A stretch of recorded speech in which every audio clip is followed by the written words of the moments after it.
somos Pau, Miley, Renata y Ale. Y en este podcast vamos a hablar sobre la violencia intrafamiliar y cómo afecta el rendimiento académico. Este tema nos parece muy importante porque muchas veces se piensa que el desempeño escolar depende solo del estudiante, como si fuera cuestión de esfuerzo o disciplina. Pero en realidad hay muchos factores externos que influyen. Uno de los más importantes es el entorno familiar. De hecho, la violencia intrafamiliar impacta directamente en el desempeño educativo, ya que genera consecuencias emocionales, conductuales y académicas en los estudiantes. Esto significa que no es un problema aislado, sino que afecta a varias áreas de la vida del alumno y que puede pasar desapercibido dentro del salón de clases.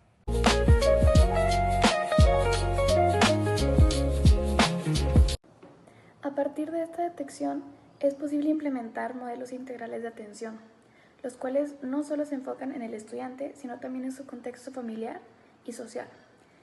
Es decir, no se trata únicamente de mejorar el rendimiento escolar, sino de atender la situación desde diferentes áreas, como el apoyo psicológico, la orientación y, en algunos casos, la canalización a instituciones especializadas. Esto ayuda a que la intervención sea más efectiva y no se quede solo una solución superficial.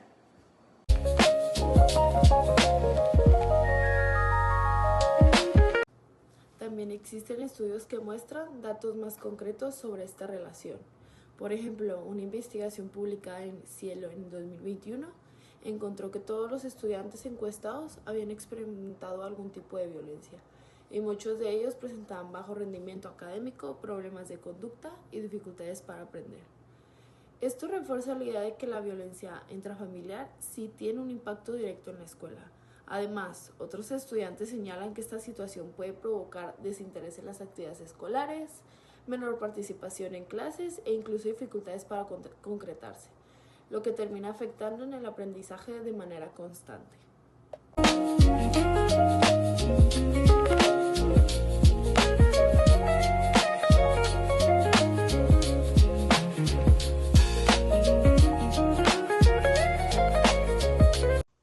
Por otro lado, no solo se trata de lo emocional, sino también de lo cognitivo. La violencia en el hogar puede generar estrés crónico, lo cual afecta funciones del cerebro como la memoria, la atención y sobre todo la capacidad de procesar la información. Esto crea que lo que se les conoce como barreras cognitivas, es decir, obstáculos que impiden que el estudiante aprenda de manera efectiva. Además, la CEPAL señala que los estudiantes que viven en entornos familiares violentos tienen mayor probabilidad de presentar bajo rendimiento académico y en su momento abandonar la escuela. Entonces, estamos hablando de un problema que no solo afecta el presente académico, sino también el futuro de los estudiantes. Por todo esto, en este podcast vamos a analizar cómo la violencia intrafamiliar influye en el rendimiento académico, qué efectos tienen los estudiantes y por qué es importante reconocer esta problemática.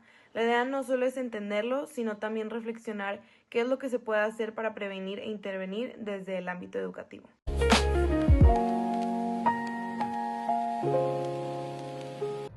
Bueno, a continuación le vamos a hacer una serie de preguntas a la maestra María José Granados, coordinadora general del CECAPE, para que nos brinde un poco de información sobre este tema. Bueno, para empezar la primera pregunta, ¿podría contarnos un poco sobre la organización en la que trabaja y qué tipo de alumnos atiende? Claro que sí. CECAPE es el Centro Comunitario de Atención Psicopedagógica y Educativa de aquí del Departamento de Educación, de la UDEM. Actualmente soy coordinadora general del CECAPE. Y en el CECAPE atendemos niños y niñas en educación primaria, de primero a sexto de primaria, que tienen alguna necesidad de recibir acompañamiento mucho más personalizado e individualizado, o incluso en grupos más pequeños, de ya sea lectoescritura, matemáticas, o también guía o apoyo en inglés. Además también, así como estamos por las tardes, porque hay dos turnos, por así decirlo, de manera vespertina damos estos acompañamientos, y por la tarde también tenemos chicos de servicio social brindando acompañamiento dentro de 6 primarias que pertenecen a una zona aquí de la comunidad, y además también reciben acompañamiento algunos de ellos, esto es de manera voluntaria, el acompañamiento por medio de una practicante de psicología o practicantes de psicología, para poder atender todo el tema de la cuestión de gestión de emociones. Ok, muy bien. Y desde su experiencia, ¿de qué manera la violencia familiar afecta el rendimiento académico de los alumnos? Pues en su estabilidad, sobre todo emocional, una persona que no cuenta con bienestar emocional, pues es muy difícil que logre aprender o que logre pues memorizar o trasladar o asimilar ciertos contenidos, aprendizajes. Entonces de esta manera comienza a afectar en sus periodos de concentración, si pone o no pone atención, si se siente o no se siente capaz, si participa o no participa en clase, si te cumple o no te cumple con tareas, si forma parte de algún proyecto, quizá el que no sé, participe dentro de ese proyecto, el que se sienta seguro, capaz de expresar. Regularmente con ciertas conductas uno empieza como a notar que algo está sucediendo, que algo está pasando. Entonces, pues en su actitud también principalmente, ciertos comportamientos que empiezan a salir o que empieza a cambiar. También cuando un estudiante que no está pues estable emocionalmente, es muy difícilmente que pueda desarrollar algún compromiso con su aprendizaje. Y bueno, pues se ve reflejado en este bajo rendimiento académico, pues por la falta como de recurso o cuestión emocional. Muy bien. ¿Qué cambios o señales suelen presentar estos estudiantes que viven este tipo de situaciones? Cambios en su manera de ser, ¿sí? Puede llegar también a dejar de juntarse con quien se venía juntando. Se puede quizá a mostrarse retraído, los compañeritos quizá lo buscan, pero él ya no quiere jugar quizá en la hora del descanso, en el recreo, quizá también en la clase se empieza a salir mucho. Quizá también empezamos a ver temas de somatización, digo, no es mi área, pero a veces también uno empieza a identificar oye, se está saliendo mucho, quizá empieza también a comentar que le duele mucho el estómago, o que le duele mucho la cabeza, o que ya se quiere ir. Entonces también a veces suelen salir este tipo de cosas, digo, no significa meramente que si un niño dice que le duele el estómago ya automáticamente esté viviendo alguna situación de violencia, pero es como un conjunto de comportamientos que se tienen que ir revisando y observando, ¿no? Se aleja de los amigos, puede tener también cambios como mostrarse como muy voluble o muy volátiles en su comportamiento, de repente puede también mostrar cierto grado de agresividad o quizá también cierto grado de pasividad, puede ser como estos dos extremos, y pues que no le va a interesar quizá estar ahí en clase o escuchar la clase o estar atento a la clase o que le provoque algún, no sé, interés el estar ahí o que lo conecte con algo anterior que le haya gustado, que entonces esto obviamente pues va a generar el que no participe, el que no comente, el que no dialogue, quizá como lo hacía anteriormente. Entonces pues creo que es como un abanico de posibilidades de lo que puede llegar a ocurrir, ¿no? Que podemos empezar a identificar. Pero diría que en general es como que el alumno se empieza a ver como fuera de sí, como que deja de ser quien era. Ajá. Si uno empieza a notar como decir, híjole, cuando inició el ciclo escolar era de cierta forma y ahorita está actuando totalmente distinto, ¿no? Quizás se puede llegar incluso a empezar a notar en su persona, ¿no? También en cuestión de comportamiento, pero también a veces uno empieza a notar quizá qué tan alineado se ve con su uniforme, si le interesa o no arreglarse su cabello, no lo sé, ¿verdad? Varía. El cuidado, el autocuidado, el tema del autocuidado, la autoconfianza, la seguridad que tiene para estar o para estar presente, para participar. Ok, ¿y cómo cree que se sienten emocionalmente los estudiantes que viven violencia en casa y cómo influye eso en su forma de aprender? Considero que se pueden llegar a sentir tristes, enojados con la situación, pero enojados también pueden llegar a sentir como esto algo injusto, porque pueden llegar a compararse, decir, o sea, ¿por qué yo? ¿No? O porque estoy viviendo esto. También situaciones de ansiedad, ataques de pánico, crisis de pánico, estrés, crisis de ansiedad, impacta en su forma de aprender porque va a ser un reto para él o ella pues mantenerse, ¿no? Es como entras en ese estado de supervivencia, de estar todo el tiempo pensando quizá en que algo puede llegar a suceder. Entonces como si sientes como en estos momentos de crisis, pues cómo prestar atención, ¿no? O cómo estar atento, cómo estar despierto y concentrado en lo que tienes que hacer, en la actividad que el maestro te está explicando, la maestra te está explicando. Y creo que esto incluso puede llegar a impactar en la manera en cómo socializa, ¿no? En cómo se lleva con sus compañeros, en cómo interactúa, en cómo responde, cómo contesta, cómo reacciona ante alguna situación en particular. Por estar viviendo o por haber vivido alguna situación de violencia. Okay. ¿Qué señales deberían reconocer las familias para darse cuenta de que la situación está afectando el desempeño escolar de sus hijos? Creo que la autopercepción, la seguridad, la confianza El autoestima también puede llegar a ser como un poquito rojo.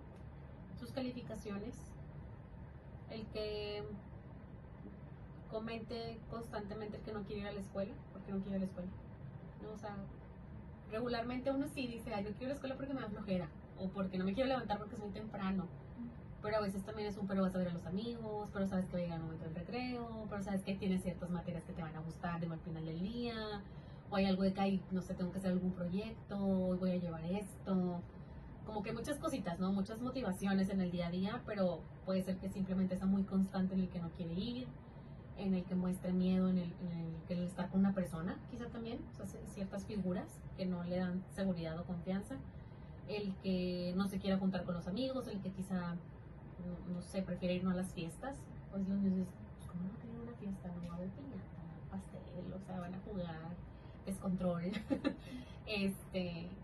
el que no descansa, a pesar de que pueda llegar a quedarse dormido, no va a descansar, va a amanecer muy probablemente con ojeritas, va a estar levantando constantemente, el tema de las pesadillas, el que se muestra agitado, va a empezar muy probablemente también a somatizar el tema del dolor de estómago, dolor de cabecita, me duele aquí, me duele acá. Se puede llegar a aislar y no participar, por ejemplo, en actividades que sí solía participar, o incluso con la misma familia, ¿no? Mostrarse como retraído y decir, híjole, pues antes disfrutaba esta actividad o solía hacer esto y ahorita ya no es el mismo, ¿no? Ya no es la misma, y ahorita pues también cada vez vemos más chiquitos con ataques de pánico y crisis de ansiedad ante ciertas situaciones, entonces también como estar muy atentos a estos foquitos rojos. Bien, y sin entrar en detalles personales, ¿ha habido algún caso que le haya marcado o que represente bien esta problemática que Sí. hayas visto? Sí, sí ha habido casos, quizá no que a mí me ha tocado como llevarlos de la mano, pero sí me ha tocado escuchar casos que han tenido que ser canalizados por estudiantes de psicología, practicantes de psicología, para que se les dé su atención debida. Un practicante de psicología, al final de cuentas, digo, los chicos saben que no cuenta con una cédula profesional, pero sus mismos asesores de la materia y también el acuerdo que tenemos con la primaria es que se activen los protocolos de seguridad y que se canaliza a las instancias correspondientes, pero sí se ha habido situaciones que surgen y que se les tiene que canalizar con instancias correspondientes. Y pues a veces los niños no te cuentan a grandes rasgos, pero sabes que algo está sucediendo. O a veces sí, a veces suele pasar. Yo cuando recién entré a CECAP hace casi 3 añitos, yo pensaba de que, ay no, viene a sentarse conmigo a platicarme algo y digo, ya se le pasó su clase de mate hoy, ya se le pasó su clase de lecto, o sea, de que ya perdió tiempo conmigo, ¿no? Y ya después entendí, ya aprendí y decía, no, porque así como lo puede hacer conmigo, así como con otro chico de servicio social que luego también viene y te cuenta lo que sucedió para que nosotros podamos canalizar o hablar con la familia, vienen y te cuentan sin que tú les preguntes lo que está sucediendo, lo que está pasando en casa, ¿no? Y a veces ni siquiera es un deca y resuélveme, no, más bien es un quiero que sepas que estoy pasando por esto, ¿no? Escúchame. O sea, obviamente si es algo necesario que se tenga que canalizar, se va a canalizar, se va a hacer lo que sea necesario para canalizar la situación, se va a analizar el caso, no se hace como de manera aislada de que yo ahorita tomo la decisión, sino más bien vengo, toco base y reviso con mi jefa, con otras personas que saben del tema del área, por ejemplo psicología. Pero también hay otros casos en los que dices, bueno, en este momento soy un espacio de escucha. ¿Qué tan importante considera que es el papel de los docentes para detectar la violencia familiar? Fundamental, es clave, porque nos corresponde hoy en día capacitarnos para identificar foquitos rojos. Yo tenía un maestro, el doctor Víctor Zúñiga, que tiene un libro acerca de inclusión, y no solamente porque luego solemos pensar que inclusión es nada más personas con discapacidad, pero me acuerdo que él decía que nos debemos de cuestionar incluso a aquel niño que pensamos que no genera ningún tema o reto dentro del salón de clase, ¿no? Aquel niño, aquella niña o estudiante que dices, ay, nunca te cuestiona, nunca te reta, padrísimo, fluye la clase y no pasa nada, y eso, no, al contrario, eso, porque no está preguntando, porque no está interesado, porque no participa, porque no dialoga, porque está callado. Si un niño no debe de estar callado, un niño debe de dialogar, debe de conversar, debe de participar, debe querer aprender y conocer, comerse el mundo, ¿no? Entonces ese tipo de casos que dices, híjole, antes probablemente podíamos pensar, ay, pues ese niño no me causa ningún problema, y eso no, y cuestiónate porque ese niño no está atento, porque ese niño no le brilla su mirada, se nota en la mirada, porque ese niño llega asustado, porque ese niño llega como cabizbajo, porque llega adormilado, porque llega con los ojitos ojerosos, porque llega con su piel pálida, ¿no? O sea, sí se va notando como ese desmejoramiento en la persona de algo está sucediendo. No sabemos si va a ser un caso de violencia o no, pero decimos algo está sucediendo en su vida que no está siendo el mismo. Y bueno, pues ¿qué puede hacer un maestro cuando sospecha que algún alumno esté viendo algo de este tipo de situaciones? Okay. Lo que nos corresponde es, primero que nada, es identificarlo, ¿verdad? Y recolectar evidencia. Nos corresponde recolectar evidencia bajo cualquier sospecha. Antes de emitir cualquier juicio necesitamos obviamente notas de campo, observaciones, y dependiendo obviamente de la gravedad, siempre no debe de pasar del día o del momento de aquí están mis notas, mis observaciones, esto es lo que yo estoy observando, los hechos, ¿no? De lo que sucedió y de cómo llegó a clase, de si trajo o no trajo la mochila, porque igual no la trajo, si trajo o no trajo el material completo, si trae o no trae el uniforme completo, si se quedó dormido en clase y ya van 3 veces que se queda dormido, o sea, como que puras observaciones, y estar en contacto pues con tu coordinadora, con tu coordinador, con tu director, con tu directora, porque ellos tienen ciertos protocolos que activar o lineamientos que activar en dado caso que llegue a surgir como alguna sospecha. Bueno, ya para concluir, ¿qué mensaje le daría a los estudiantes o las familias sobre este tema? Pues que hay espacios, yo creo que hay que visibilizar cada vez más los espacios que pueden ayudar, guiar, orientar y ofrecer recursos, ya sea en temas de justicia, ya sea en temas de recursos económicos, de preparación, educativos, porque luego también a veces es ese miedo a hablar por miedo a que me voy a quedar solo o sola, ¿no? Sí puede llegar a pasar, no les puedo decir como que todos los casos del CKP son así, no, pero sí también a veces lo que puede llegar a pasar es no salgo del círculo de violencia por miedo a, como no tengo una preparación, quizá no tengo una carrera, o quizá no tengo la prepa técnica, o no tengo suficiente nivel educativo, académico, va a ser muy difícil que encuentre un empleo y salirme de ese espacio. Mejor me quedo con la pareja con la que estoy y es con la que voy a solventar los gastos, al final de cuentas pues con eso pago la comida, muchas cosas, ¿no? Pero no hay espacios donde se te puede ayudar, donde se te puede ofrecer un acompañamiento, donde se puede ir fortaleciendo y ir tejiendo una red de apoyo alrededor de esa persona. Entonces creo que es visibilizar ese tipo de espacios, hay que hablar cada vez más de ellos, hay que visitarlos para conocerlos, para poder brindar la guía, el apoyo, el acompañamiento, y a veces simplemente es el acompañar, no es que uno tenga que hacer más, porque para eso existe también gente especialista en el área para poder brindar el acompañamiento, sino simplemente ubicar estos espacios y saber de que por aquí. Creo que también nos corresponde el ser red de apoyo para esas personas, el ser escucha, sin juicios, porque a veces solemos echar la culpa o revictimizar, ¿no? Decir de que es que por esto sucedió, o cómo no te vas a poder salir de ahí. Pues no es tan fácil, ¿no? No es tan fácil. Entonces creo que muchas veces también nos va a tocar pues practicar y desarrollar esta escucha empática, solidaria, y no ser jueces de nadie, sino más bien es pues quizá por ahí escuchar primero y luego ya empezar a llegar a acuerdos, y es yo te acompaño, ¿no? No estás solo, no estás sola. Creo que va por ahí nuestra labor, nuestro rol. Bueno, muchísimas gracias por su tiempo, por sus respuestas, y sería todo. Gracias. Gracias.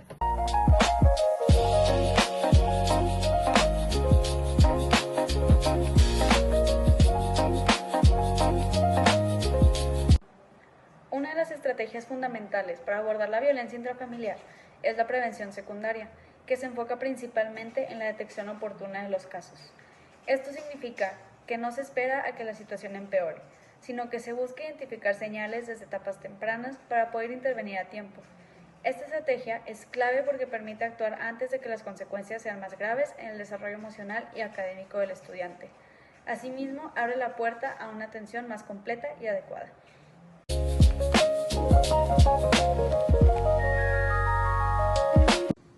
Además, cuando hablamos de violencia intrafamiliar, no nos referimos solamente a la violencia física, sino también a la violencia psicológica, emocional e incluso a la negligencia. Todas estas formas afectan el desarrollo de los niños y adolescentes. Por ejemplo, la UNICEF menciona que la exposición a la violencia puede generar baja autoestima, miedo, desconfianza y dificultades en el aprendizaje. Esto es importante porque muchas veces los estudiantes no expresan directamente lo que viven en casa, pero sí lo reflejan en su comportamiento o en su rendimiento escolar. Entonces, entender este contexto nos ayuda a ver que el bajo desempeño no siempre es falta de interés, sino que puede haber algo mucho más profundo detrás.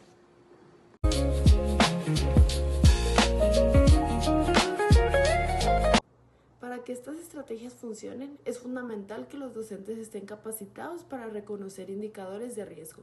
Algunas señales pueden ser el cambio de conducta, bajo rendimiento, desmotivación, aislamiento o dificultades para concretarse. En la entrevista que realizamos, la maestra destacó la importancia de la detección temprana, ya que los profesores suelen ser de las primeras personas en notar que algo no está bien en el entorno de tu alumno.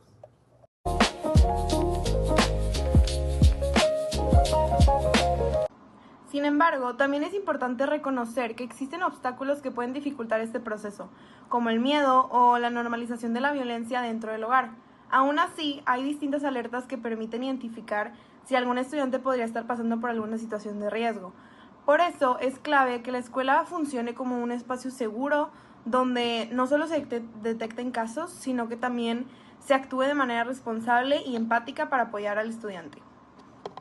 Ya para concluir con el podcast, la violencia intrafamiliar es un problema que va mucho más allá del ámbito familiar y tiene un impacto directo en el desarrollo y el aprendizaje de los estudiantes.